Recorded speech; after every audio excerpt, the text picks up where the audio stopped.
At my sister's wedding, I caught my wife and my brother-in-law in the middle of an affair. I turned to the bride and she just winked at me. Don't worry, the main event is about to begin.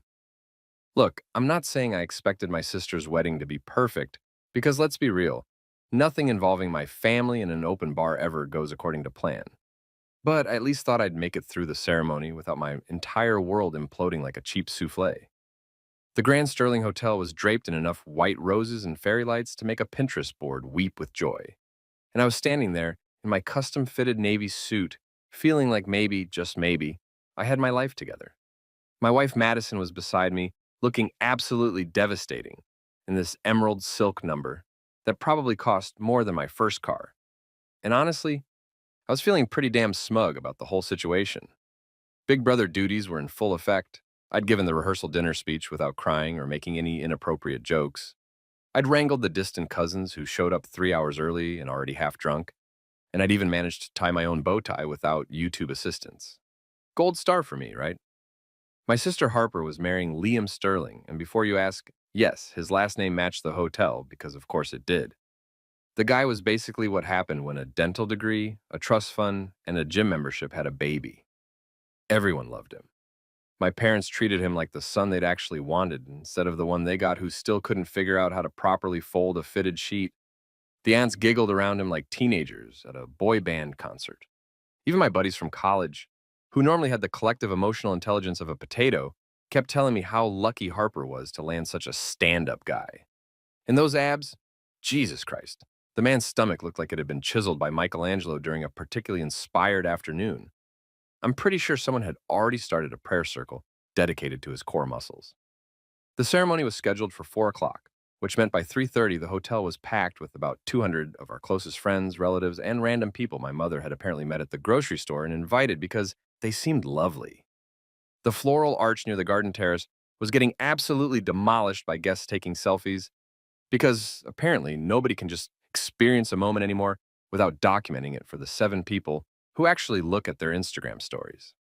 I was doing my brotherly rounds, shaking hands, accepting compliments on my suit, and generally pretending I enjoyed small talk with people whose names I'd definitely forgotten 30 seconds after being introduced. That's when Madison leaned over, touched my arm with those perfectly manicured nails, and whispered that she needed a moment. Now, in retrospect, that should have been my first red flag because Madison had never needed a moment in her entire life. The woman once sat through a 4-hour flight with food poisoning and didn't complain once because she didn't want to seem dramatic. But I just nodded, kissed her cheek like the oblivious husband I was, and told her I'd catch up with her before the ceremony started. She smiled, that practice smile she used for client meetings and my mother, and disappeared into the crowd wearing heels that could double as weapons. I kept making my rounds, listening to Uncle Frank's story about his new boat for the third time that day, when I realized we were getting close to showtime and Madison still hadn't reappeared. I checked my phone. Nothing. I scanned the terrace, the main hall, even poked my head into the bride's suite where Harper was getting final touch-ups and looked so calm I briefly wondered if she'd been meditating or had discovered some very effective anxiety medication. She just smiled at me in the mirror and said, "Madison's fine, go find your seat." But something in her voice felt off, like she knew something I didn't, which honestly should have been my second red flag of the day. Instead of heading to my seat like a sensible person, I decided to play detective. The hotel was massive, all winding hallways and private rooms that probably hosted their fair share of sketchy business deals and extramarital hookups.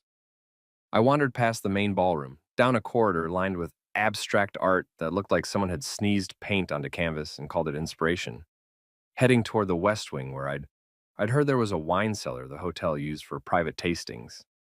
Madison loved wine. She'd probably gone to check it out, maybe snap a picture for her food blog that she updated once every 6 months, and had exactly 47 followers, 30 of which were definitely bots. I heard voices as I got closer. Low, urgent, the kind of whispers that make your stomach clench even before your brain catches up with what's happening.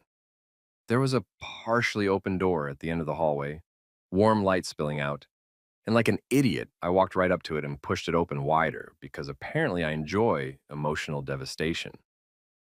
And there they were. My wife Madison, pressed against the wall with her lipstick smudged across her face like a crime scene, and Liam, my sister's fiance. The golden boy. The man with the religious abs.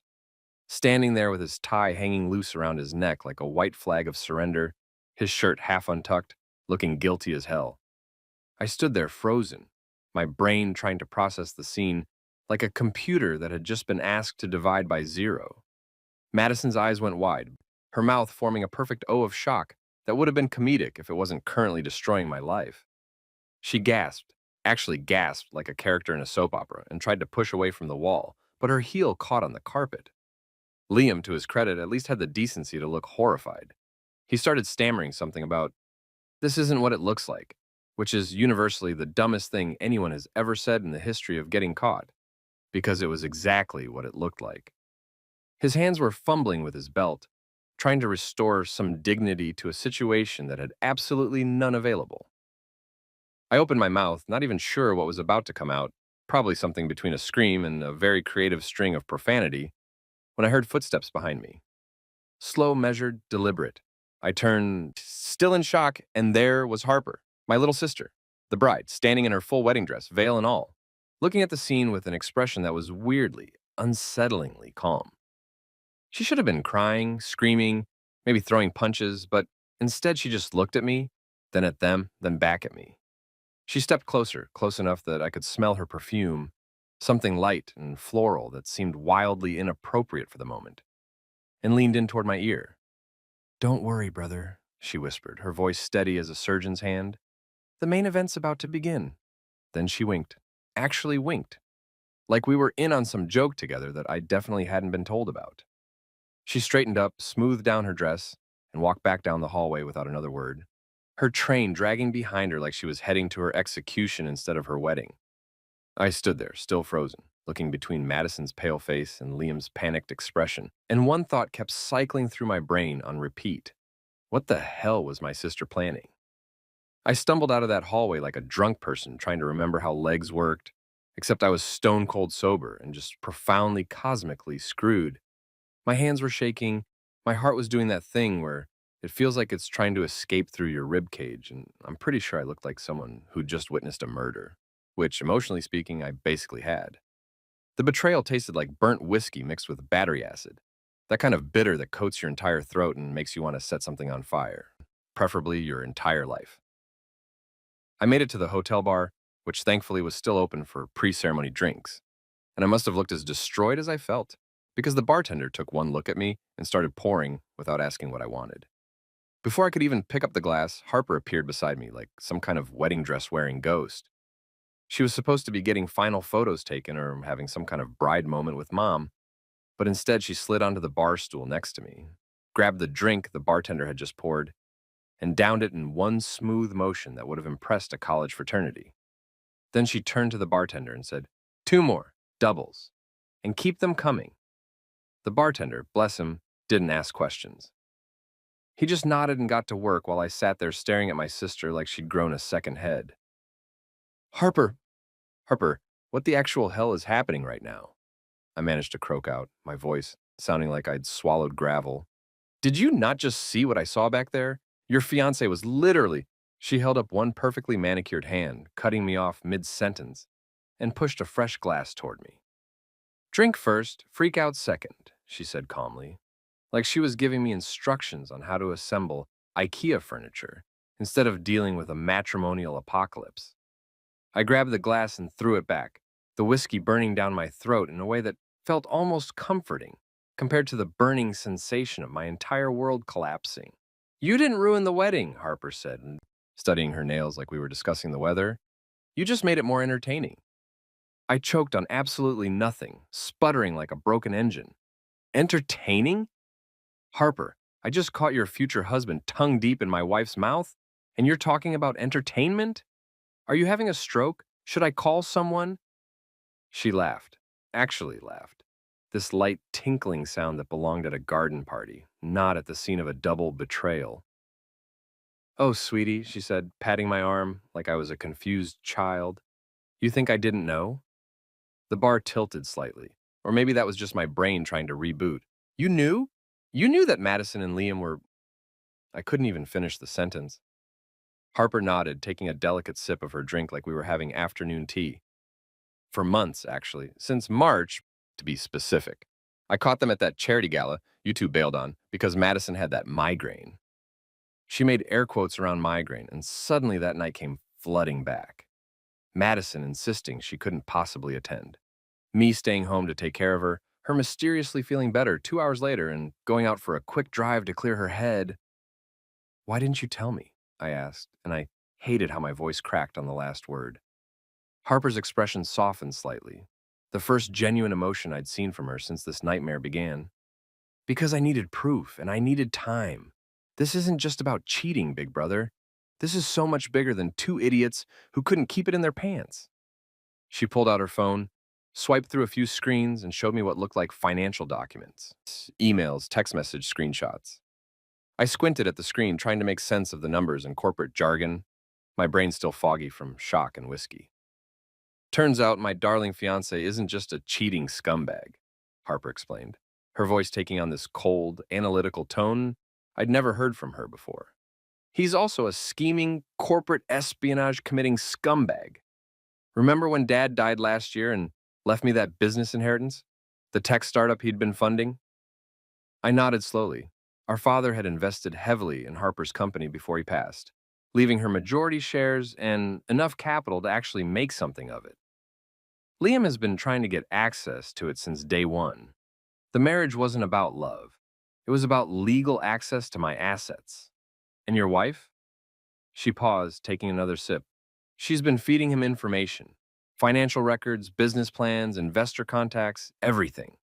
I felt like I'd been punched in the stomach by someone wearing brass knuckles. Madison? My Madison?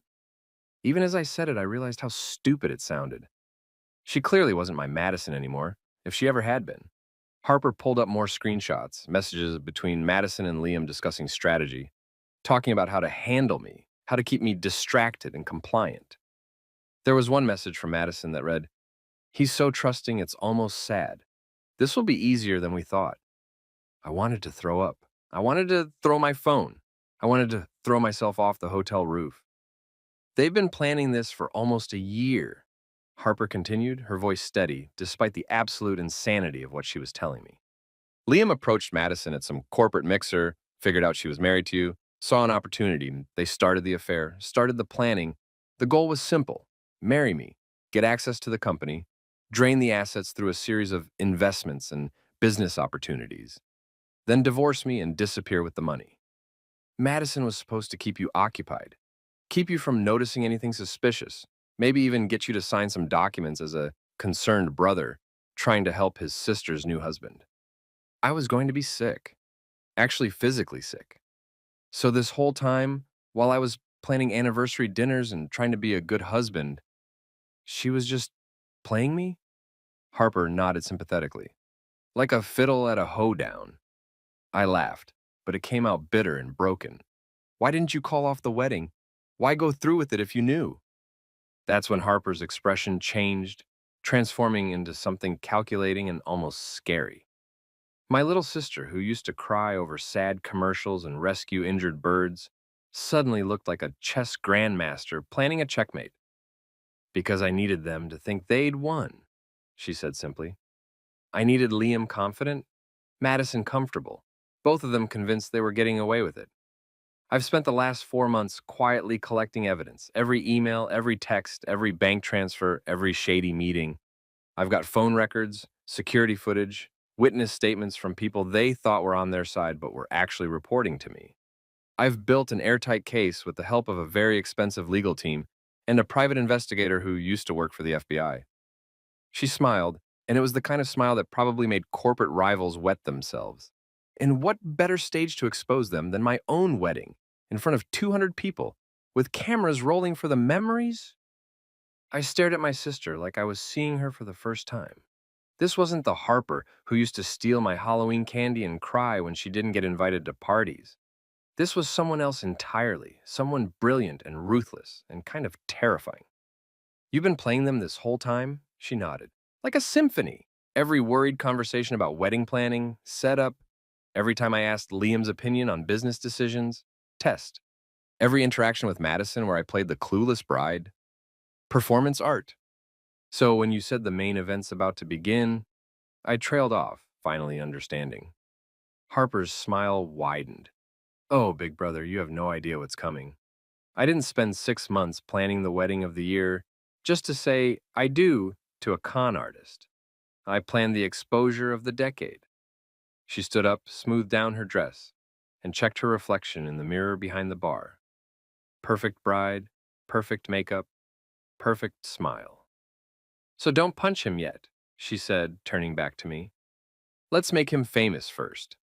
The bad kind of famous. The kind where your face ends up on true crime podcasts and Reddit threads. I sat there, drink in hand, watching my baby sister walk back toward her wedding ceremony with the confidence of a woman who'd just armed a nuclear bomb and was waiting for the fireworks. And for the first time since opening that door, I smiled. A real smile. Because maybe, just maybe, this wedding wasn't going to be the disaster I thought it was. It was going to be so much better. I made my way back to my designated seat in the third row, right behind Mom and her book club friends, who'd somehow scored premium real estate for this theatrical production masquerading as a wedding. My legs felt like they belonged to someone else, and I'm pretty sure I was operating on pure adrenaline and spite at this point. The whiskey was doing its job, taking the edge off the soul-crushing betrayal while keeping me just coherent enough to appreciate whatever nuclear option Harper had planned.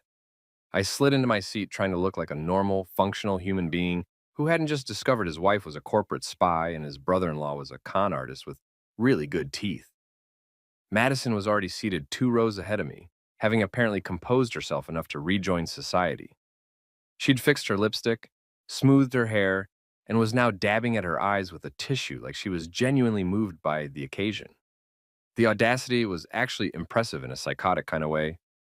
She was probably wiping away guilt, not tears or maybe just sweat from the panic of almost getting caught. Although technically we did catch her, so really she was sweating from actually getting caught but not yet facing consequences, which I guess is its own special kind of anxiety. I wondered if they taught how to pretend everything's fine while your life implodes classes somewhere, because she deserved a PhD. The string quartet started playing something classical and pretentious that probably cost more than my monthly salary, and everyone stood up in that synchronized way people do at weddings, like we'd all been programmed by the same wedding industrial complex. The doors at the back of the garden opened, and the bridesmaids started their slow march down the aisle in their dusty rose dresses, smiling and clutching bouquets of peonies and roses that probably required a small loan to purchase. Harper had gone all out on this wedding. The flowers alone could have fed a small country, and the ice sculpture near the bar was shaped like a swan that was slowly melting in the late afternoon sun, which felt weirdly metaphorical for the whole situation. Liam appeared at the altar looking like every Pinterest board's dream groom. Perfectly tailored gray suit, pocket square, folded just so. Hair styled in that deliberately messy way that actually requires 45 minutes and 6 products to achieve. He was smiling at the guests with that practiced charm that had fooled literally everyone, including me, for the past 2 years. Standing next to the priest, he looked like a man who had everything figured out, like life was just this easy series of checkboxes he'd been ticking off. Good education? Check. Successful career? Check. Beautiful bride? Check. Massive fraud scheme that would definitely land him in federal prison? Well, that wasn't on the checklist, but surprise. I leaned over to Jake, Liam's best man, who was standing at the altar looking slightly nervous in that way groomsmen always do when they realize hundreds of people are staring at them. $5 says something wild happens during the vows, I whispered. Jake looked at me like I'd lost my mind. Which, fair assessment, honestly. Dude, what are you talking about? This is Harper's day. Nothing's going to... I held up my hand. Just wait. Trust me on this one. Keep your phone ready. He frowned but pulled his phone out slightly, probably thinking I'd finally cracked under the pressure of being related to my family. The music swelled into that traditional wedding march that makes everyone's eyes automatically water, even if they're dead inside, and Harper appeared at the entrance. She looked absolutely stunning, because of course she did. My sister wouldn't be caught dead looking anything less than perfect, especially not at her own tactical strike disguised as a wedding ceremony. Her dress was this elegant lace and silk number that probably cost more than a decent used car, with a train that went on for miles. Mom was crying beside her. actual tears streaming down her face, completely oblivious to the fact that her daughter was about to detonate a social nuclear bomb in approximately 20 minutes. Harper walked down that aisle like she was floating, her face serene and glowing with what everyone probably thought was bridal joy, but what I now recognized as the calm confidence of someone who's about to destroy their enemies in high definition. When she passed my row, she caught my eye and gave me the tiniest smile, just a little quirk of her lips that said, "Buckle up, big brother. The roller coaster's about to drop." I tried to smile back, but I'm pretty sure it came out looking more like a grimace.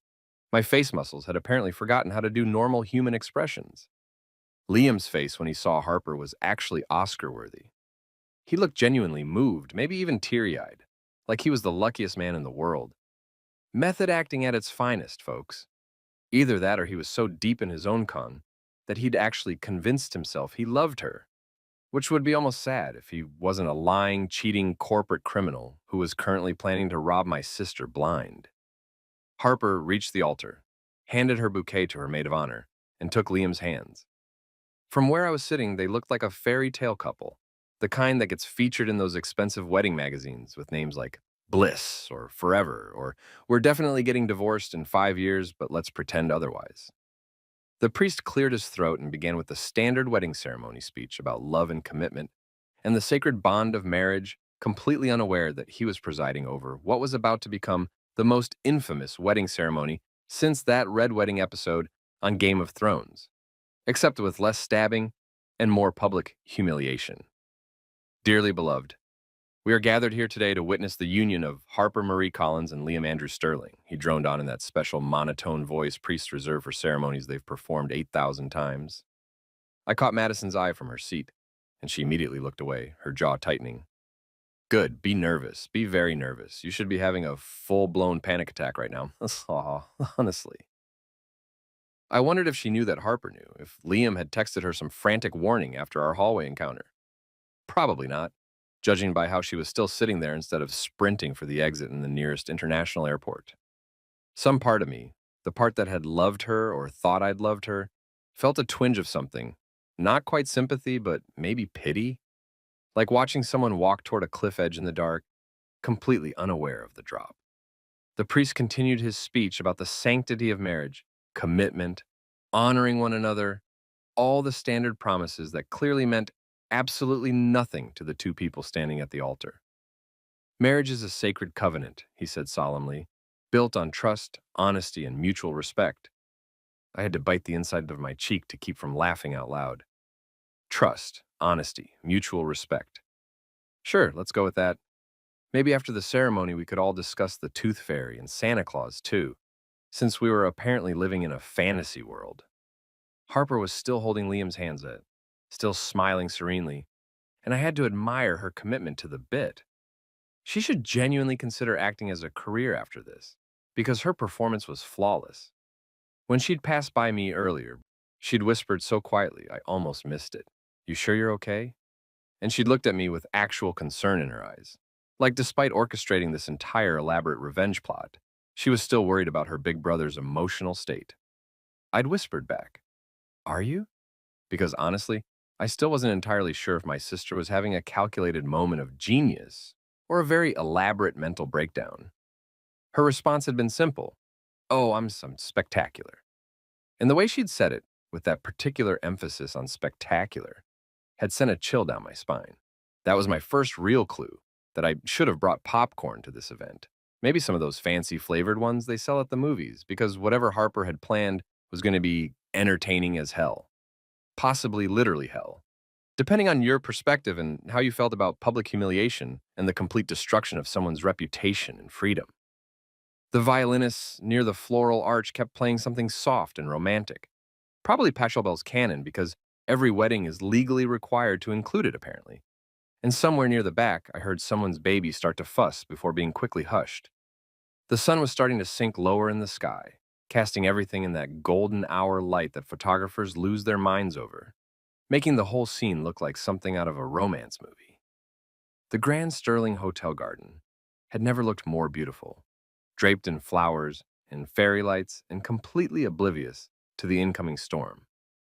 I settled back in my seat, my heart still racing, but my mind starting to clear. Whatever happened next, whatever Harper had planned, I was ready. Well, probably not actually ready because how do you prepare for something like this? But I was present. I was conscious. I was no longer the oblivious idiot who'd walked into that hallway thinking his biggest problem was remembering his speech for the reception. I glanced at Madison one more time, watching her dab at her eyes again, and thought, enjoy these last few minutes of peace, because your world's about to end, and I'm going to enjoy every second of it. The priest smiled at the crowd and said, and now the couple has prepared their own vows. Liam pulled out a piece of paper from his jacket pocket, unfolded it carefully, and began to speak. This was going to be good. Liam cleared his throat with this dramatic pause that probably looked romantic to everyone who wasn't currently fantasizing about launching him into the sun, and began reading from his little paper with the kind of earnest expression that would make a Hallmark movie director weep with joy. Harper, he started, his voice doing that annoying thing where it gets all soft and emotional. From the moment I met you, I knew you were special. Oh, I bet you did, buddy. Special as in, has a massive inheritance I can steal. Uh, right? You challenged me to be a better man, he continued, and I had to physically restrain myself from shouting, how's that working out for you? At the top of my lungs. The guests were eating it up like free samples at Costco. Aunt Linda was already crying into her napkin, and Uncle Frank was nodding approvingly, like Liam had just delivered the Gettysburg Address instead of what was essentially a grocery list of lies wrapped in fancy words. You've shown me what true partnership means, Liam said, his voice cracking slightly for effect. And honestly, the man deserved an Emmy for this performance. You've trusted me with your heart, your dreams, your future, yeah, and your bank account information, business plans, and complete financial portfolio. But sure, let's focus on the poetic stuff. He went on, something about soulmates and forever, and building a life together, each word dripping with the emotional depth of a PowerPoint presentation about quarterly earnings. I watched Harper's face carefully, looking for any crack in her serene, bright expression, but she was holding steady like a statue, a really pretty, really calculating statue that was about to come to life and wreck everyone's day.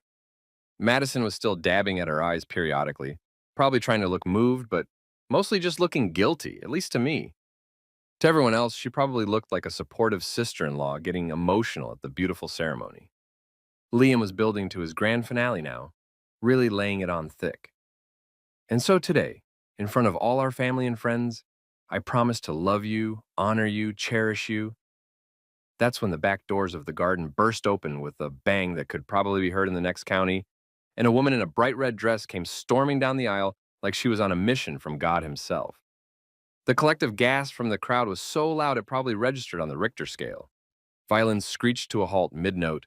The baby that had been fussing earlier started full-on wailing, and approximately 50 phones immediately came out to record what was clearly about to become the most viral wedding moment since that couple's first dance caught fire. That man is a liar, the woman shouted, pointing at Liam with a finger that could have doubled as a weapon. She was tall, blonde, absolutely furious, and wearing heels that made very aggressive clicking sounds as she marched toward the altar. The crowd was living for this. I could see people literally sitting forward in their seats, some standing up to get a better view. This was better than any reality TV show, and it was happening live with no commercial breaks. Liam's face went from romantic groom to shocked defendant faster than you could say plot twist, his skin draining of color until he looked like he'd seen a ghost, or possibly multiple ghosts, an entire haunted house of ghosts. Harper, and this is what really sold me on her absolute ice-cold composure, didn't even flinch. She just stood there calmly, still holding her bouquet, watching this red-dressed woman storm toward her wedding like this was a totally normal thing that happened at every ceremony.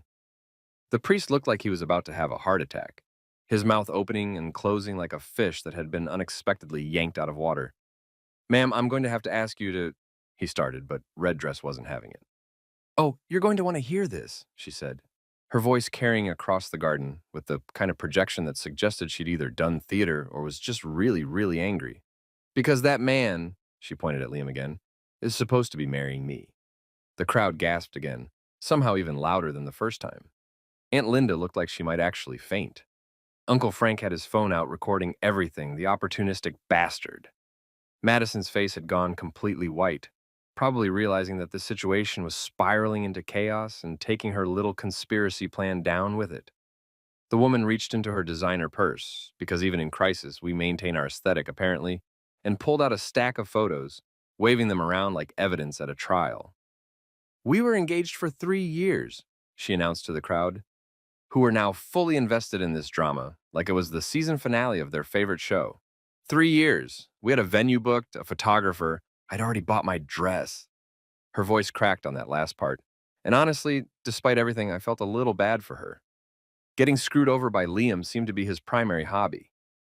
Elena, please, Liam started, finally finding his voice, which immediately confirmed that he knew exactly who this woman was, and that her crashing the wedding wasn't exactly a surprise to him. Elena? Harper said quietly, finally breaking her silence. Is that the ex-fiancé you told me died in a car accident last year? Oh shit. Oh shit. The crowd collectively lost their minds. Elena's eyes went wide. He told you I was dead? She turned back to Liam with a fury that could probably power a small city. You told her I was dead, you absolute psychopath? I leaned back in my seat, muttering to Jake, who was still standing at the altar looking like he'd accidentally wandered into a war zone. 5 stars. Would attend again. This is better than anything on Netflix. Jake just stared at me, then at the unfolding chaos, then back at me. Dude, what is happening right now? He hissed. Entertainment, I replied, echoing Harper's words from earlier. Premium, organic, grass-fed entertainment. Liam was stammering now, his smooth con artist facade cracking like cheap plaster. That's not... I can explain, Elena, you're confused. But Elena wasn't interested in his explanations. She started showing the photos to guests in the front row, and from what I could see, they were pictures of her and Liam together.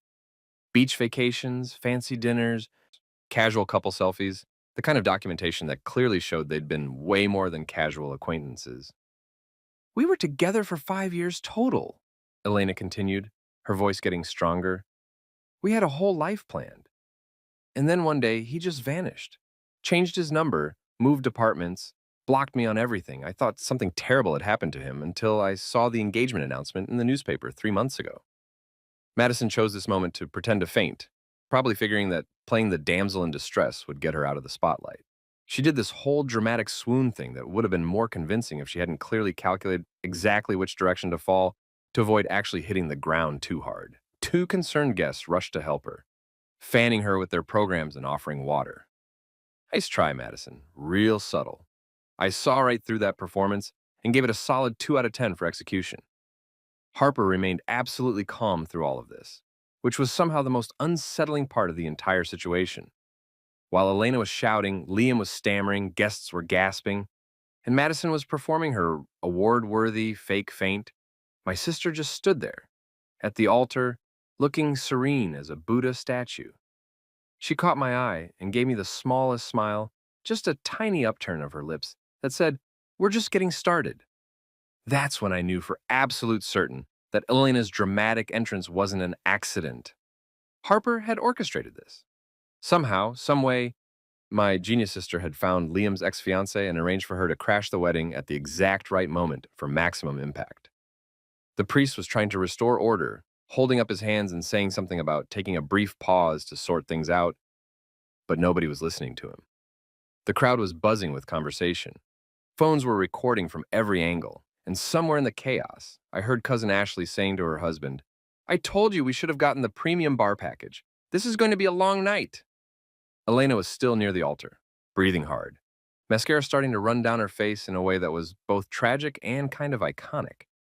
Liam looked like he wanted the ground to open up and swallow him whole, which honestly was the most relatable he'd been all day. Harper finally moved, stepping forward and gently touching Elena's arm. "Thank you for coming," she said softly, and Elena looked at her with confusion mixed with the kind of respect you give someone when you realize they're on your team. I think everyone here needed to know who they were celebrating today. She turned to face the crowd, her wedding dress catching the evening light perfectly, and raised her voice just enough to carry across the garden. "And don't worry, everyone. Don't leave yet. We're just getting started." She gestured toward the side of the garden where the reception tent was set up. "The bar's still open, and I promise you..." She paused for dramatic effect, and damn if my sister didn't have perfect timing. There's much more to the show. I watched Madison's eyes flutter open from her fake faint, saw the panic register on her face as she realized that Harper wasn't devastated or shocked or falling apart.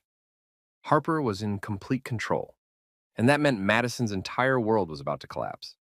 I settled deeper into my seat, wishing desperately that I actually had that popcorn I joked about earlier because Act 2 of this theatrical production was clearly about to begin, and something told me it was going to make Elena's entrance look like a warm-up act.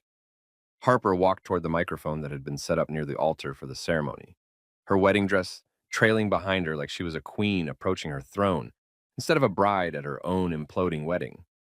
The crowd had gone from shocked gasps to confused murmuring, everyone trying to figure out what the hell was happening and whether they should stay seated or make a run for the exits. I saw Mom standing up near the front, looking completely bewildered, probably wondering if her daughter had finally snapped under the pressure of wedding planning. Dad would have loved this chaos, honestly. He always said Harper had his sense of dramatic timing. Before we continue, Harper said into the microphone, her voice clear and steady, I'd like to invite someone very special to join me up here. She turned and looked directly at me, her eyes sparkling with something that was either genius or insanity. Possibly both. My wonderful brother has been dying to say something all day, haven't you? Every single head in that garden swiveled toward me like I was suddenly the main character in a horror movie. I felt my stomach drop somewhere into my shoes. Madison's fake faint recovery froze mid-performance, her eyes going wide with what I can only describe as pure terror. Liam looked like he was about to throw up, which would have been satisfying if I wasn't currently having my own minor panic attack. Come on up, big brother, Harper said cheerfully, like she was inviting me to share a funny story at Thanksgiving dinner instead of participate in what was clearly about to become a public execution. You've been holding it in all day. Time to let it out. I stood up on legs that felt like they were made of overcooked spaghetti, my heart pounding so hard I could hear it in my ears. The walk from my seat to the altar felt like it took approximately 7 years. Guests were whispering frantically, probably trying to figure out if this was some weird wedding tradition they'd never heard of or if they were witnessing a complete mental breakdown in real time. I reached the altar and Harper handed me the microphone with a smile that would have looked sweet if I didn't know she was currently orchestrating the destruction of two people's entire lives. Go ahead, she said quietly, just for me. Tell them what you saw. I looked at Madison, who was now fully sitting up, no longer pretending to be faint, her face a mask of panic, barely held together by expensive foundation. Then I looked at Liam, who had gone from golden boy groom to cornered animal in the space of about 15 minutes. Then I looked at the crowd of 200 people, all staring at me expectantly, phones out, ready to capture whatever came next. Okay, I said into the microphone, my voice coming out steadier than I expected. So, funny story, about 30 minutes ago, I went looking for my wife. I paused, letting that hang in the air. Madison, you remember, right? When you said you needed a moment? Madison's face went from pale to ghost white, and I swear I saw her calculating whether she could make it to the parking lot before anyone could stop her. Well, I found her, in a hallway near the wine cellar, and she wasn't alone. The crowd leaned forward collectively, like a single organism hungry for drama. I could see Aunt Linda clutching her pearls, literally clutching them, both hands wrapped around that string of pearls like they were going to save her from this scandal. She was with someone. Someone we all know pretty well, actually. Someone who's supposed to be, I don't know, getting married right now? I turned and looked directly at Liam. You want to tell them or should I? Before Liam could stammer out whatever excuse his brain was frantically trying to construct, Harper touched my arm and said, Actually, why don't we just show them? She gestured toward the massive LED screens that had been set up around the garden, the ones that were supposed to display a romantic slideshow of Harper and Liam's relationship during the reception. You know, the kind of schmaltzy montage every wedding has, full of sunset photos and candid laughs and heavily filtered Instagram moments that make everyone go aw and reach for more champagne. The screens flickered to life, and what appeared wasn't a romantic slideshow, not even close. It was security camera footage, crystal clear, high definition, absolutely unmistakable. There was Madison, pressed against that hallway wall, and there was Liam, tie loose, shirt untucked, both of them locked in an embrace that left absolutely zero room for innocent interpretation. The timestamp in the corner read today's date, less than an hour ago. The crowd erupted. Not gasps this time, actual eruptions. Screams, shouts, at least three people saying, "Oh my God," loud enough to echo off the hotel walls. But Harper wasn't done. The footage changed, showing different angles, different dates. Madison and Liam at a restaurant, holding hands across the table. Madison and Liam entering a hotel room together. Not this hotel, some other one. The timestamp showing a date from 3 months ago. Madison and Liam in what looked like a parking garage, exchanging papers and documents. Clearly trying to be sneaky and failing spectacularly thanks to whoever had installed those security cameras. The screens kept cycling through image after image, each one more damning than the last. A greatest hits compilation of betrayal and conspiracy. Madison screamed. Actually screamed like someone had set her on fire. "It's edited! This is fake! Someone edited these!" She was standing now, pointing at the screens with a shaking hand, her voice hitting registers that could probably shatter glass. "This is some kind of setup! Harper, you crazy bitch! You did this!" Several guests gasped at the language, because apparently adultery and corporate espionage were fine, but profanity at a wedding was crossing a line. Mom looked like she was trying to decide whether to cry or start throwing things. Liam had gone completely silent, standing frozen at the altar, like a statue of a man who'd just realized his entire life was over. He wasn't even trying to defend himself anymore, just staring at the screens with the expression of someone watching their house burn down while they stood in the driveway. "I can explain," he finally managed to whisper, but the microphone picked it up and broadcast it across the garden. And honestly, those 3 words might be the most pathetic thing I'd ever heard. "Unless your explanation involves cloning technology," I said into the microphone, surprised by how calm I sounded. "I'd strongly suggest you shut up." A few people in the crowd actually laughed, nervous laughter that rippled through the garden like a wave. I looked at Harper, who was still standing there, serene as ever, and I realized that we weren't even close to done. The screens changed again, this time showing email exchanges, financial documents, text messages discussing strategy, discussing me, discussing Harper's company, and how to gain access to it. The messages were blown up large enough for everyone to read, and they painted a picture so clear that even the most generous interpretation couldn't spin it into anything but exactly what it was, a calculated, deliberate con. "For those of you who can't see the screens clearly," Harper said, taking the microphone from me, with a smile that could freeze lava, "let me summarize. My fiance and my sister-in-law have been having an affair for approximately 8 months. But it's not just an affair. That would be too simple, too pedestrian. They've also been conspiring to commit corporate espionage and fraud." She said it so casually, like she was describing the weather or reading a grocery list. "The goal was for Liam to marry me, gain legal access to my company and assets, systematically drain them through a series of fake investments and business opportunities, and then divorce me and disappear with the money. Madison's role was to keep my brother distracted, compliant, and if necessary, get him to sign documents as a concerned family member, trying to help his sister's new husband succeed." The crowd had gone completely silent now, everyone processing this information like their brains had suddenly been asked to solve calculus problems in a language they didn't speak. Harper continued, her voice never wavering. "I discovered this plan in March, thanks to some sloppy operational security on their part. Never conduct criminal conspiracy over hotel Wi-Fi, by the way, and that's just amateur hour. Since then, I've been working with a legal team and a private investigator to document everything. Every meeting, every message, every transaction. I've got bank records showing money transfers, phone records showing thousands of calls between them, witness statements from people they thought were accomplices but who were actually working for me." She paused, letting it sink in, and then delivered the final blow. "I went ahead with the wedding because I needed them confident. I needed them to think they'd won, that their plan was working perfectly. Because the best time to catch a con artist isn't when they're planning the con, it's when they think they've already succeeded." Harper raised her glass of champagne that someone had helpfully placed on a nearby table. "And that, everyone, concludes the vows portion of today's ceremony. The reception will proceed as planned, because I already paid for it, and the food's supposed to be excellent.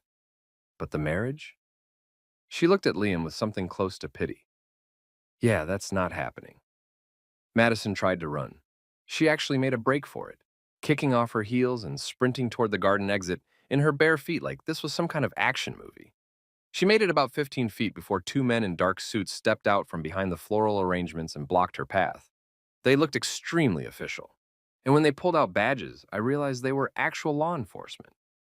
Madison Parker, one of them said, loud enough for everyone to hear, we need you to come with us for questioning regarding charges of corporate espionage, conspiracy to commit fraud, and embezzlement.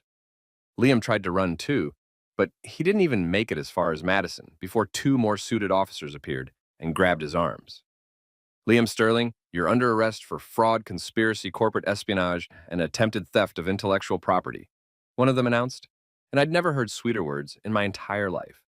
They started reading him his Miranda rights right there in the garden, in front of 200 witnesses who had their phones out recording every single second of this catastrophic collapse. I stood there next to my sister, watching the two people who'd betrayed us get hauled away by police while the crowd buzzed with shock and excitement and probably already drafting their social media posts about this. Harper took my hand and squeezed it gently. How'd I do? She asked quietly. I looked at her, my baby sister, the bride who'd just orchestrated the most elaborate revenge plot I'd ever witnessed. And I started laughing. Deep, genuine laughter that felt like the first real breath I'd taken all day. You're absolutely terrifying, I told her. I'm so proud of you. Just when I thought the chaos had reached its absolute peak, just when I assumed we'd hit maximum drama capacity and couldn't possibly fit any more insanity into this already overflowing dumpster fire of a wedding, the universe decided to prove me spectacularly wrong. Because apparently, this wasn't just a family drama or a simple case of adultery and betrayal. Oh no, that would have been too straightforward, too pedestrian. This was apparently a full-scale corporate thriller, and we hadn't even met the final boss yet. A black Mercedes SUV pulled up to the garden entrance, the kind of vehicle that screams, I have more money than your entire neighborhood combined, and I want everyone to know it. The door opened, and out stepped a man in a suit that probably cost more than my entire wedding had. Back when I'd had a wedding to someone who wasn't a lying corporate criminal. He was maybe 60, silver hair perfectly styled, wearing sunglasses that definitely weren't from the mall kiosk, and carrying himself with the kind of confidence that comes from never having heard the word no in a context that actually applied to him. Harper's expression shifted slightly when she saw him, a tiny crack in her otherwise perfect composure. Not fear exactly, but something close to it. Recognition mixed with wariness, like seeing a particularly dangerous chess piece appear on the board. Right on time, she murmured, checking her watch. I was wondering if he'd show. The man walked through the crowd of stunned guests like Moses parting the Red Sea, everyone instinctively moving out of his way without quite knowing why. He had that kind of presence, the kind that makes people automatically defer even before they know who you are or why you matter. He reached the altar area where Harper and I were still standing, where Liam was being handcuffed by police officers, and where Madison was currently having what appeared to be a complete mental breakdown approximately 15 feet away. The man removed his sunglasses with theatrical precision and smiled, but it was the kind of smile that made you want to check if you still had all your organs. Harper, he said, and his voice smooth like expensive whiskey and twice as dangerous, and I have to say, this is quite the production. Very impressive. Your father would be proud. Mr. Kane, Harper replied coolly, and I felt my stomach drop because I knew that name. Everyone in the business world knew that name. Roland Kane, CEO of Kane Holdings, one of the most powerful private equity firms on the East Coast. The kind of guy who bought struggling companies for fun and either turned them into gold mines or stripped them for parts, depending on his mood that particular quarter. What the hell was he doing at my sister's wedding/public execution? Kane looked around at the chaos. The police, the crying guests, Aunt Linda, who had now graduated from clutching her pearls to full-on fanning herself with a program like a Victorian lady having vapors, the LED screens still cycling through incriminating evidence. I have to admit I didn't expect you to go quite this public with the whole affair, he said conversationally. When you told me you knew about the scheme, I assumed you'd handle it quietly. Perhaps a private settlement, some non-disclosure agreements, the usual civilized approach. But this? He gestured broadly at the scene. This is art. Wait, I said. finding my voice finally. You knew about this? You knew what Liam and Madison were planning? Kane turned to look at me like he'd just noticed I existed, which honestly was fair since I'd spent most of my life being generally overlooked by billionaires. Oh, I didn't just know about it, young man, he said with that terrifying smile. I funded it. The crowd, which had started to settle down into a confused murmur, erupted again into chaos. This wedding was turning into a roller coaster that kept adding new drops just when you thought you'd reached the end of the ride. Harper pulled out her phone and pulled up more documents, projecting them onto the LED screens that had become the star of this entire show. Bank transfers, emails, contracts, all bearing Kane Holdings' letterhead. Everyone, meet the true puppet master, Harper announced to the crowd, her voice carrying that edge of controlled fury she'd been keeping locked down all day. Roland Kane has been secretly financing Liam's operation from the beginning.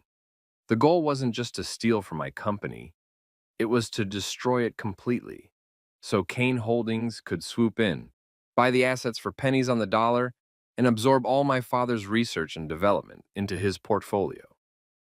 Kane didn't even have the decency to look embarrassed.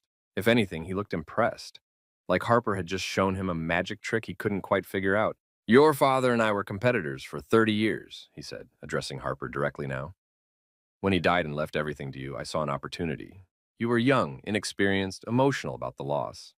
I thought you'd be easy to manipulate. He shrugged. Clearly, I underestimated you. That's on me. You targeted my sister, I said, and I could hear my voice shaking with rage. You orchestrated this whole thing. The affair, the con, everything. Kane looked at me with something approaching pity. Nothing personal, son, just business. Your wife was already unhappy in your marriage. Didn't take much to convince her that she deserved better. And Liam?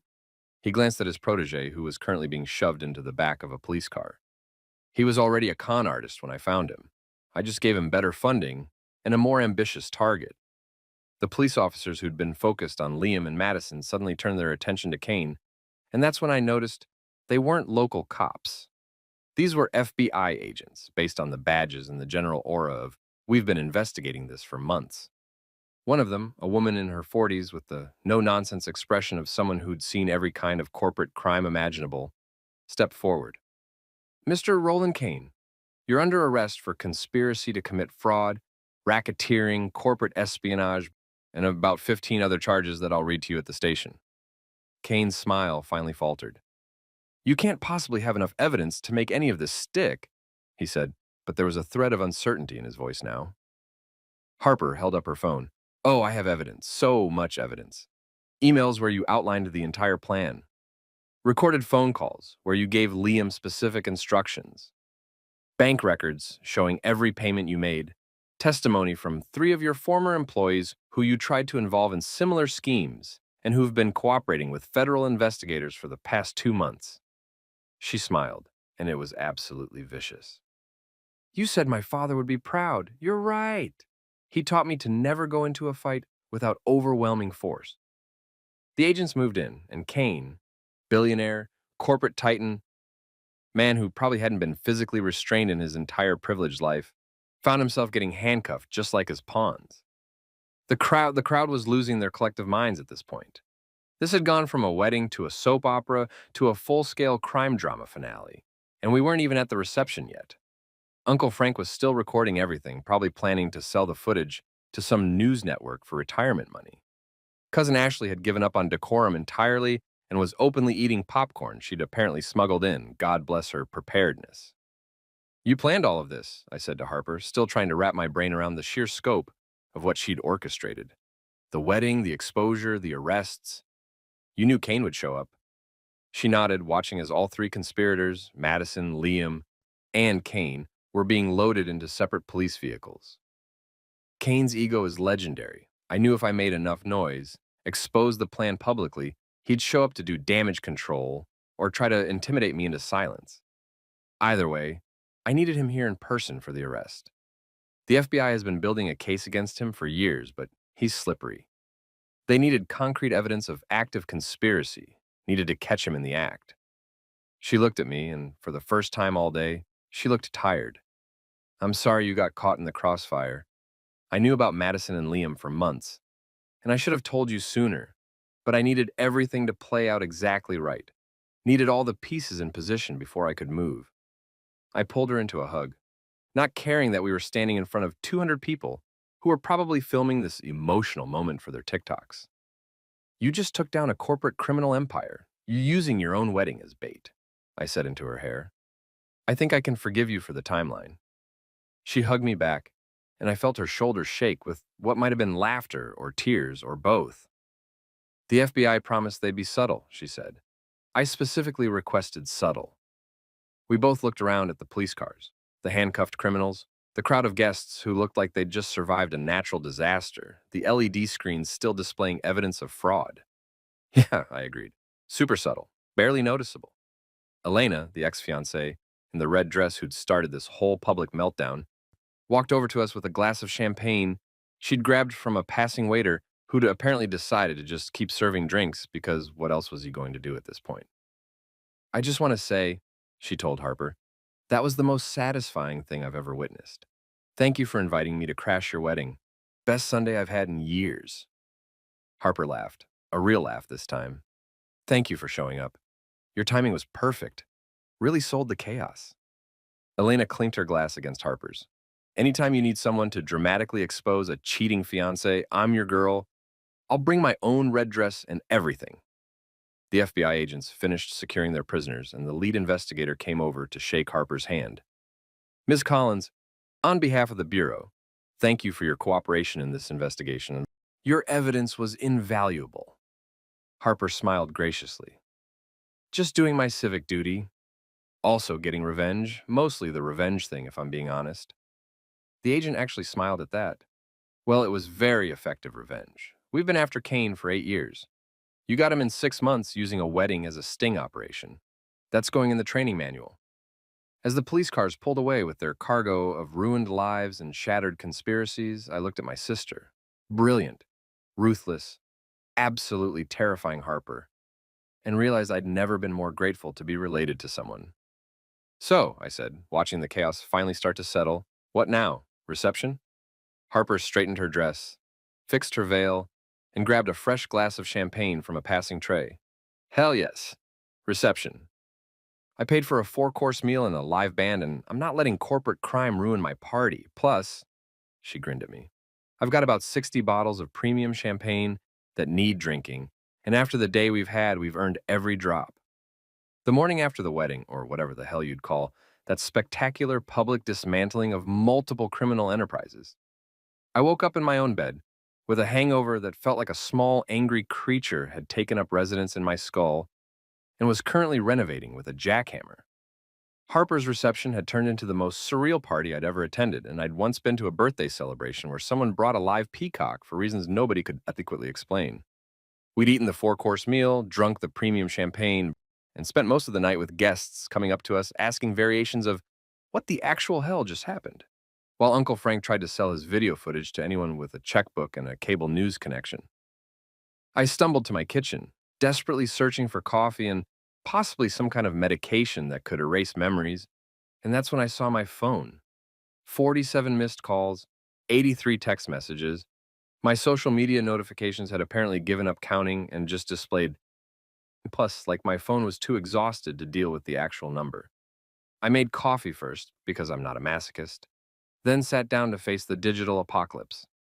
The wedding had made national headlines. Not local news, not regional coverage, national as in every major network, every news website, every social media platform was currently losing their minds over bride exposes groom and corporate conspiracy in live wedding betrayal. CNN had a headline that read, Wedding becomes FBI sting operation in elaborate fraud case. Fox News went with, Millennial bride uses social media skills to take down billionaire fraudster. Some tabloid I'd never heard of had gone full sensational with wedding vows interrupted by handcuffs, the ceremony that destroyed 3 lives. I scrolled through my phone, watching clip after clip of yesterday's chaos. Someone had edited together all the best moments with dramatic music. Another person had created a TikTok series breaking down the entire conspiracy like it was a true crime documentary. There was already a hashtag trending. Hashtag wedding From hell. Madison's tearful "I'm sorry" video appeared in my feed, and I watched it with the kind of morbid curiosity you have when passing a car accident. She'd posted it at 3 in the morning, probably right after making bail, and she looked rough. Hair messy, makeup smeared, eyes red from crying, the whole performance. "I made terrible mistakes," she said to the camera, her voice cracking strategically. "I hurt people I cared about. I let myself be manipulated by powerful men who took advantage of my vulnerabilities. I snorted so hard, I almost spilled my coffee." Vulnerabilities. Right. The vulnerability of wanting to steal millions of dollars. Sure. The comments section was absolutely brutal. Out of maybe 3,000 comments, I counted exactly 3 that showed any sympathy, and 2 of those appeared to be bots based on their generic "stay strong" messages. The rest ranged from laughing emojis to detailed explanations of exactly why Madison was a terrible person, with several people posting screenshots of her old social media posts where she'd bragged about designer purchases and expensive vacations that we definitely couldn't afford on our salaries. The internet had done its detective work and figured out she'd probably been spending Liam's hush money for months. One comment that got over 10,000 likes simply said, "Imagine fumbling your marriage this hard and then acting like you're the victim, LMAO." My phone rang, and I considered ignoring it until I saw it was Harper. "You alive?" she asked when I picked up, sounding surprisingly chipper for someone who'd orchestrated a federal sting operation and then partied until 2 in the morning. "Barely," I croaked. "My head feels like it's been used as a drum in a marching band. How are you not destroyed right now?" She laughed. "I planned for this. Took my hangover prevention supplements, drank a gallon of water before bed, and I've been up since 6 doing damage control. Well, not damage control exactly. More like capitalizing on the publicity." "Capitalizing?" I repeated, my brain still moving at roughly the speed of cold honey. "Harper, what did you do?" There was a pause, and I could practically hear her grinning through the phone. "So, funny story. My lawyer called this morning, the one who helped coordinate with the FBI. And apparently I'm getting interview requests from everyone. Morning shows, podcasts, magazines, even a couple book publishers who want me to write a memoir about the whole experience. Oh, meh. And someone from Netflix called about potential documentary rights." I sat there holding my coffee, just trying to process this information while my hangover protested the very concept of processing anything. "You're going to be famous," I said finally. "Like actually famous. Not regular person famous, like celebrity famous." Harper hummed in agreement. "Looks that way. My company's website crashed this morning from traffic. Apparently taking down a corrupt billionaire and a cheating fiancé in one fell swoop is good for business. Who knew?" She paused. "Also, I'm starting a YouTube channel. Called it Don't Marry Your Business Partner. Already have 2 million subscribers, and I haven't even posted a video yet. People just subscribe based on the name and the news coverage." "You're insane," I told her, but I was smiling, genuinely unhinged, but also kind of brilliant. She laughed. "I learned from the best. Dad always said if you're going to make enemies, make sure you win so thoroughly that they can't ever come back at you. Also, speaking of which, you need to file for divorce like immediately. My lawyer says Madison's probably going to try to claim she deserves alimony because you are the primary earner, and we need to shut that down fast with all this evidence of her infidelity and criminal conspiracy." The word divorce hit me harder than I expected, even though I'd spent all of yesterday watching my marriage explode in high definition. "Yeah," I said quietly. "I figured. It's just weird, you know? 5 years of marriage gone, just like that." Harper's voice softened. "I know, and I'm sorry you're going through this. But hey, at least you found out before you had kids or bought a house together or did any of that permanent stuff. And at least you found out in the most spectacular, publicly documented way possible, so there's literally no way she can gaslight you about it later." She had a point. Silver linings and all that. I spent the rest of the morning fielding calls from concerned friends, nosy relatives, one very confused guy from my gym who wanted to know if I was that dude from the wedding video. I confirmed that yes, I was indeed that dude, and no, I didn't want to talk about it while I was trying to bench press. By noon, I'd made an appointment with a divorce attorney who'd apparently already compiled all the video evidence from yesterday and assured me this would be the easiest divorce case in the history of divorce cases. She actually seemed excited about it, which was both reassuring and slightly disturbing. Madison tried calling me around 2 in the afternoon. I watched my phone ring, saw her name pop up. I hadn't even changed her contact info yet, and it still said Maddie, with the heart emoji like I was some kind of optimistic idiot from a simpler time. I let it go to voicemail. She called again, voicemail, again, voicemail. On the fourth attempt, she apparently gave up on calling and sent a text instead. We need to talk, please.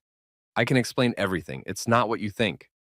I stared at that message for a solid minute, then typed back, it's exactly what I think. It's exactly what 200 people watched on LED screens in high definition. It's exactly what's currently trending on Twitter with 15 million views. Do not contact me again. My attorney will be in touch.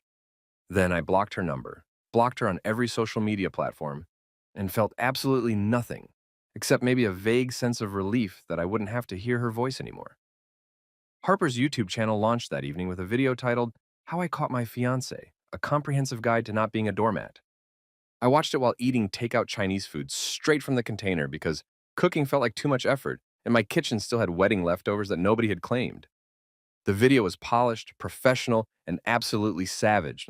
Harper walked through the entire timeline of how she discovered the conspiracy, collected evidence, coordinated with law enforcement, and planned the wedding exposure with the precision of a military operation.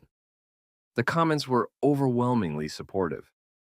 This is the level of petty I aspire to achieve, read one with 30,000 likes. She didn't just burn the bridge, she napalmed it and then documented the explosion for educational purposes, said another. Someone had already made fan art of Harper in her wedding dress, holding a gavel like some kind of justice warrior bride.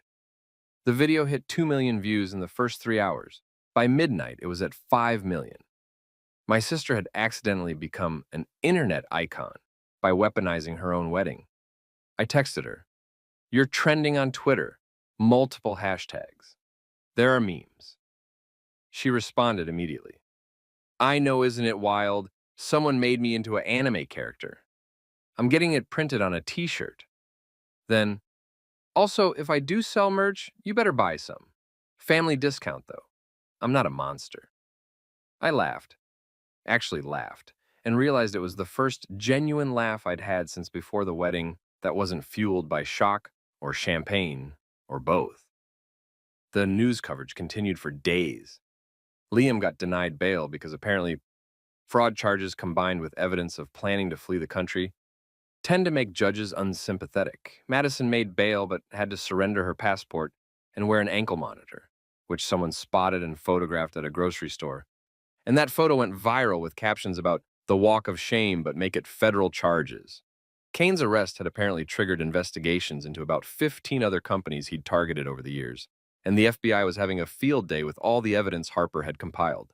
By the end of the week, my inbox had 3 interview requests, an offer to appear on some podcast about surviving betrayal, and one very strange message from a literary agent asking if I'd be interested in writing a book about the experience. Harper forwarded me screenshots of similar messages she was getting, except hers numbered in the hundreds and included offers from major publishers, production companies, and one very enthusiastic person who wanted to turn the whole thing into a Broadway musical, which seemed excessive, but honestly, at this point, why not? I filed for divorce on Friday morning, exactly 1 week after the wedding. The process took 20 minutes and felt weirdly anticlimactic after everything that had happened. Sign here, initial there, confirm you want to dissolve the marriage. Done. 5 years reduced to paperwork and a filing fee. The attorney assured me that, given the circumstances, public adultery, criminal conspiracy, overwhelming evidence, I'd probably be divorced within a few months, with 0 alimony obligations. She'll be lucky if she's not paying you damages, the lawyer said cheerfully, clearly enjoying this case way too much. I walked out of that office feeling lighter than I had in years, maybe even before I'd gotten married. It was like I'd been carrying around this heavy weight I didn't even know was there, and someone had suddenly cut it loose. 3 months after the wedding that broke the internet and my marriage simultaneously, I found myself standing in a small apartment overlooking the river with exactly 4 pieces of furniture and a houseplant I'd named Gerald, because apparently this was who I was now. A single guy in his 30s who named plants and ate cereal for dinner while watching true crime documentaries about situations less chaotic than my actual life. The apartment was nothing fancy, just a one-bedroom in a converted warehouse building that had exposed brick and those industrial-style windows that real estate agents describe as charming when they mean, you can't afford anything better in this neighborhood. But it was mine. Completely, totally mine. No shared lease with a criminal conspirator. No joint bank account that mysteriously kept losing money to designer handbags and secret meetings with fraudulent dentists. No arguments about whose turn it was to wash dishes or take out the trash. I could leave dishes in the sink for 2 days if I wanted, which I did, frequently, because freedom tastes like unwashed coffee mugs and zero judgment. I could watch whatever I wanted on TV without someone sighing dramatically about my pedestrian taste in entertainment. I could exist in my space without constantly wondering if I was being lied to, which was honestly the most refreshing part of the whole situation. Harper had been texting me daily, usually with screenshots of her skyrocketing YouTube analytics or photos of fan mail she was receiving from people who called her their revenge queen and inspiration for standing up to toxic men. Her channel had hit 5 million subscribers within a month, and she'd started posting actual business advice videos mixed in with the drama content, creating this weird niche of entrepreneurial empowerment meets reality TV that apparently people couldn't get enough of. She'd also landed a book deal, 3 speaking engagements at business conferences, and a regular guest spot on some morning show where she gave advice to viewers dealing with relationship problems.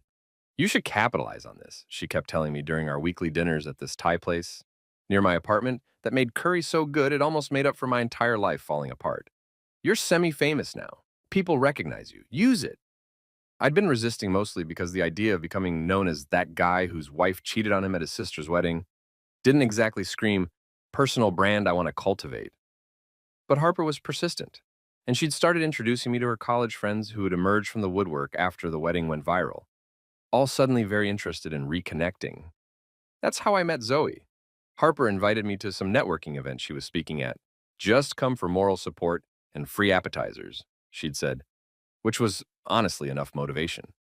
And I'd been standing near the bar trying to look like I belonged at a professional gathering instead of wanting to be home with Gerald, the houseplant, when this woman walked up and said, "You're the brother, right? From the wedding disaster." I'd internally groaned, preparing for either sympathy I didn't want or nosy questions I definitely didn't want to answer. But then she'd added, "That was the most spectacular public takedown I've ever seen. Your sister's either a genius or completely unhinged, possibly both." Zoe turned out to be a food critic turned podcaster who'd gone to college with Harper and apparently had a sarcastic streak sharp enough to cut through steel. She was funny in that dry, deadpan way that made you do a double take to figure out if she was joking, and she had opinions about everything from the correct way to eat pizza, folded obviously, we're not animals, to the best revenge tactics in history. We ended up talking for 2 hours, mostly about bad dating stories and the specific trauma of sharing Netflix accounts with people who then turn out to be terrible humans. My ex watched the entire last season of our favorite show without me after we broke up, she told me. Genuinely outraged. Changed the password and everything. Watched it out of spite. I'd call that a war crime, but I don't want to minimize actual war crimes, so let's just say it's the relationship equivalent. I told her about how Madison had apparently been using our joint Spotify account to make playlists for Liam, and how I'd discovered this exactly 3 days after the wedding, when a playlist called L plus M Forever showed up in my recommendations. "That's psychological warfare," Zoe declared. "You should have added that to the evidence list. Get her for emotional damages and crimes against music." We exchanged numbers that night, ostensibly to share podcast recommendations and restaurant suggestions, but we ended up texting almost daily about random stuff. Articles we'd read, dumb things we'd seen on social media, ongoing commentary about the various ways the universe was absurd. She invited me to be a guest on her podcast, which was called Dinner and Disappointment, and covered both food reviews and personal disasters with equal enthusiasm. I figured, why not? My life was already public entertainment, might as well lean into it. The episode we recorded was supposed to be a serious discussion about betrayal and recovery, but it turned into an hour of us making jokes about my situation and her dating disasters, while occasionally remembering to tie it back to the actual topic. "So, when you caught them in the hallway," she asked, Did you have one of those movie moments where time slows down and you see your whole life flash before your eyes? I thought about it. More like my brain just blue screened like a computer trying to process something it wasn't equipped to handle. Just standing there, making dial up internet noises internally while they scrambled to look innocent. The podcast episode went surprisingly viral. Apparently, people love the combination of humor and genuine emotion, plus the novelty of hearing directly from someone involved in the wedding that had dominated news cycles for weeks. I got messages from listeners saying things like, "You're handling this with way more grace than I would," and "Your jokes about trauma are helping me process my own trauma. Thank you for your service." One person wrote a genuinely touching message about how hearing me laugh about the situation gave them permission to laugh about their own divorce instead of just being miserable about it. Zoe and I started hanging out regularly after that, mostly at restaurants she needed to review for her other work, which meant I was eating extremely well for someone who'd recently had their life implode. We went to this new fusion place downtown where she'd spent 20 minutes explaining why their kimchi tacos were an insult to both Korean and Mexican cuisine. And I realized I was having more fun than I'd had in years. Actual fun. Not the performative, we're a happy couple fun I'd been doing with Madison, where everything was filtered through the lens of how it would look on social media. If you ever catch me marrying another Madison, I told Zoe one night over ramen that she'd declared acceptable but uninspired, just sedate me. Legitimately tranquilize her, dart me, and drive me to a remote location until the urge passes. She laughed, nearly choking on her noodles. Noted. I'll keep a trank gun in my car just for you. That's what friends are for. And the weird thing was, we had become friends, real friends. The kind who could talk about serious stuff, but also send each other dumb memes at 2 in the morning and debate whether hot dogs were sandwiches with the intensity of people arguing Supreme Court cases. Harper noticed, of course. My sister had apparently become hyper-vigilant about my emotional state since the wedding. Like she felt responsible for the collateral damage, even though I kept telling her that exposing Madison's betrayal was the best thing that could have happened to me in the long run.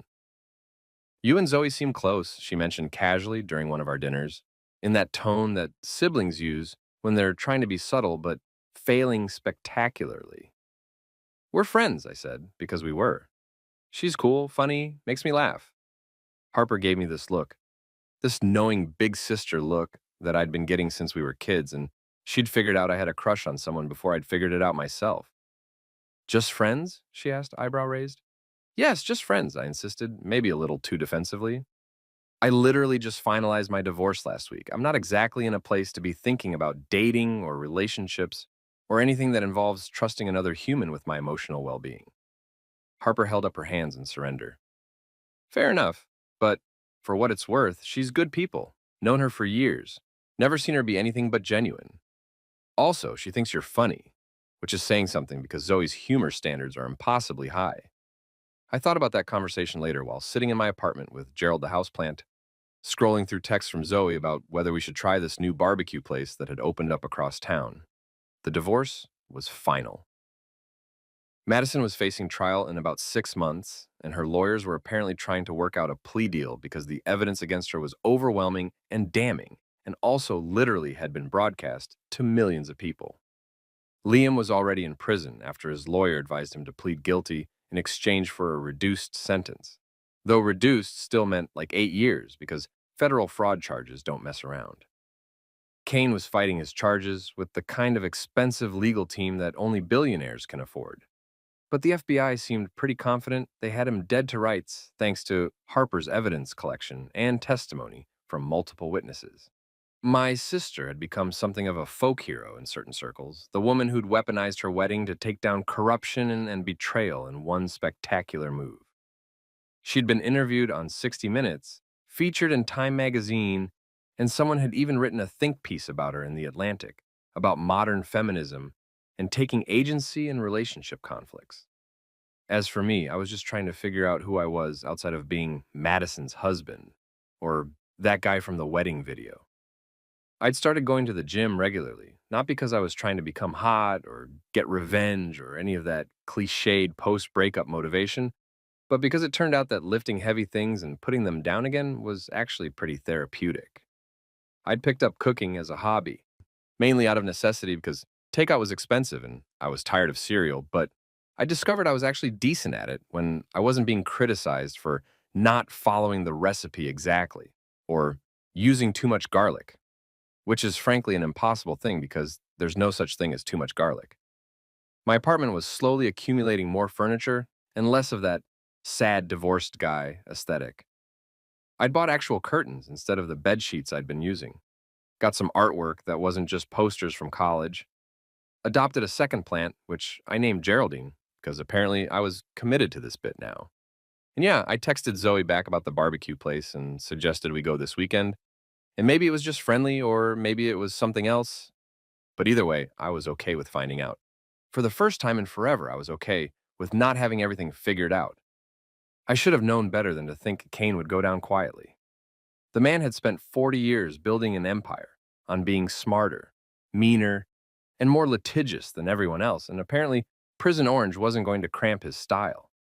4 months after his arrest, right when I was starting to feel like maybe life could be normal again, whatever normal meant for someone whose marriage exploded on national television, Kane's legal team filed a defamation lawsuit against Harper for $10 million, claiming the wedding video was a staged setup designed to publicly humiliate and destroy an innocent businessman's reputation. Harper called me at 7 in the morning, sounding more annoyed than worried, which was somehow both reassuring and terrifying. Kane's lawyers filed papers yesterday. They're claiming I orchestrated the whole thing, that the footage was edited, that I manipulated evidence to frame an innocent man who was just trying to help a young entrepreneur. I could hear her stirring coffee in the background, completely calm, like she was discussing grocery lists instead of a $10 million lawsuit. They're really going with the innocent businessman angle? The FBI literally has his emails outlining the entire fraud scheme. Yeah, well, his lawyers are expensive enough to argue that up is down and black is white, I said. But here's the thing, they're idiots. They filed in state court instead of federal, which means they clearly don't understand how deep they're actually buried. The FBI already has offshore accounts with his name on them, forged documents with his signature, and testimony from 3 of his former employees who've been singing like canaries in exchange for immunity. She paused. We're going to court next week. Want to come watch me destroy his legal team in person? The courtroom was everything I'd imagined, based on legal dramas, except more boring and with worse lighting. Kane sat at the defense table, looking significantly less billionaire confident than he had at the wedding, his expensive suit doing nothing to hide the fact that 4 months of legal pressure had aged him considerably. His lawyers were exactly the type you'd expect. Slick back hair, designer briefcases, the kind of condescending smiles that make you want to punch someone on principle. Harper and I showed up with matching coffee cups that said Team Karma, because my sister had apparently committed fully to being petty, and honestly, I respected it. We sat behind the prosecution table while Kane's lawyer stood up and delivered this absolutely delusional opening statement about how his client was the real victim here, targeted by a vindictive young woman who couldn't handle legitimate business competition. I leaned over to Harper and whispered, "Is he serious right now? Does he think the judge hasn't seen the literal video evidence?" When it was the prosecutor's turn, she calmly presented bank records, email chains, recorded phone calls, and testimony from FBI investigators who'd been building the case for months. Kane's lawyer tried to object about 6 times, and each one getting shut down by the judge, who looked increasingly annoyed. The final blow came when they played a recorded phone call between Kane and Liam, where Kane explicitly said, "Once you marry her, we'll have legal access to everything. Drain the accounts slowly, make it look like bad investments, and by the time anyone notices, we'll be gone." Kane cracked. Actually cracked right there in court. He started yelling that the Millers ruined him, that we'd destroyed his reputation, that this was all a conspiracy by a spoiled brat who couldn't handle real business. The judge had to bang her gavel like 5 times to restore order while Kane's lawyers physically tried to shut him up. I leaned over to Harper and whispered, "We did warn him the main event wasn't over." She grinned, sipping her Karma coffee. "Some people just refuse to learn." 2 years later, life looked absolutely nothing like that cursed wedding day. And honestly, thank God for that, because I'm not sure I could have survived another week of that level of chaos without developing a stress disorder or then taking up day drinking as a legitimate hobby. I was sitting in my office, an actual office with my name on the door and everything, reviewing quarterly reports for the consulting firm I'd started about 18 months ago. Turns out that being semi-famous for surviving a very public betrayal and helping take down a corporate fraud ring, made people think I was trustworthy, which was weird logic, but I wasn't complaining about the business it brought in. Firm specialized in corporate risk assessment and fraud detection. Because if there's one thing my disaster of a wedding taught me, it's that people are terrible at spotting red flags until those flags are literally waving in their faces while attached to federal arrest warrants. We'd landed some decent clients, made enough money that I could afford a two-bedroom apartment, and didn't have to name my plants anymore because I could afford actual hobbies. And I'd hired 3 employees who were all significantly more organized than me and kept the whole operation running smoothly. Harper's company had absolutely exploded in the best way possible. The publicity from the wedding had attracted investors who actually appreciated that she'd demonstrated exceptional strategic thinking and risk management by exposing fraud rather than becoming a victim of it. Her YouTube channel now had 15 million subscribers, and she'd just published her second book. The first one about the wedding experience had hit the bestseller list and stayed there for 6 months. She'd become this weird combination of business guru and internet celebrity, giving TED Talks about corporate security while also posting makeup tutorials and life advice that somehow all tied back to trust your instincts and document everything. Madison had taken a plea deal about a year ago, testifying against Kane in exchange for reduced charges. She got 3 years plus probation and community service. And last I heard, she'd moved to Portland or Seattle or somewhere appropriately far away, where she was reportedly working at some nonprofit and trying very hard to rebrand herself as someone who'd learned from her mistakes and grown as a person. I'd seen one interview she did with some local news station where she talked about the person I used to be, like that person was a completely different human and not just her from 2 years ago. The comments section had been ruthless, which I definitely didn't read multiple times while eating popcorn. That would be petty. I was absolutely petty. Liam was still in prison and would be for another 5 years at least, sending apology letters that came like clockwork every few months. I'd started using them as coasters for my coffee mugs because they were the perfect size and it felt appropriately symbolic. Harper had them framed in her office bathroom as motivational decor, which I thought was taking it a bit far, but honestly, after what he'd tried to do to her, the man was lucky she wasn't doing worse. His dental practice had obviously been shut down, his license revoked, and according to Harper's occasional Google searches, he'd become a cautionary tale in dental school ethics classes about maintaining professional boundaries and not committing felonies. Kane had gotten 15 years in federal prison after being convicted on basically every charge the FBI could possibly throw at him. The trial had been spectacular. 3 weeks of testimony, evidence, and his lawyers trying desperately to create reasonable doubt in a case where the defendant had literally confessed on a recorded phone line. His empire had collapsed, assets seized, companies dissolved or sold off. The man who'd spent 40 years building a reputation as an untouchable business titan was now prisoner number something or other. And the schadenfreude was absolutely delicious. Harper had gotten remarried last spring to a software engineer named Marcus, who actually deserved her, which was a refreshing change from the last attempt. The wedding was small, intimate, absolutely no dramatic revelations or federal arrests, just 50 people, a backyard ceremony, and a very strict no surprise guests policy that had been written into the actual invitations. During her vows, she'd looked directly at me, sitting in the front row, and grinned, unable to resist adding, "And no secrets this time, right?" I'd raised my glass of champagne and replied, loud enough for everyone to hear, "Depends. Are we recording?" The guests who'd been at the first wedding laughed so hard someone nearly fell off their chair. As for Zoe and me, well, turned out that just friends had evolved somewhere along the way into something more, though we'd taken it absurdly slow because neither of us was particularly eager to rush into anything serious after our respective relationship disasters. But we'd been officially dating for about a year now, and she just moved some of her stuff into my apartment, which felt significant but not scary, which I was told was a good sign. She still dragged me to restaurants for her reviews, and I'd become a recurring guest on her podcast, which had rebranded slightly to Dinner and Drama, and had developed a cult following of people who apparently enjoyed our banter about food and life disasters. Life had gone on, funnier, freer, sharper than before. The betrayal that had felt world-ending at the time had somehow transformed into content, heartbreak into profit, lessons learned into actual career opportunities. Harper's wedding from hell had become the best plot twist of my life. The catalyst that blew up everything I thought I wanted and replaced it with something infinitely better. I'd gone from being the oblivious husband to being someone who actually paid attention, who trusted but verified, who knew that sometimes the worst thing that can happen to you is actually the universe doing you a massive favor in the most dramatic way possible.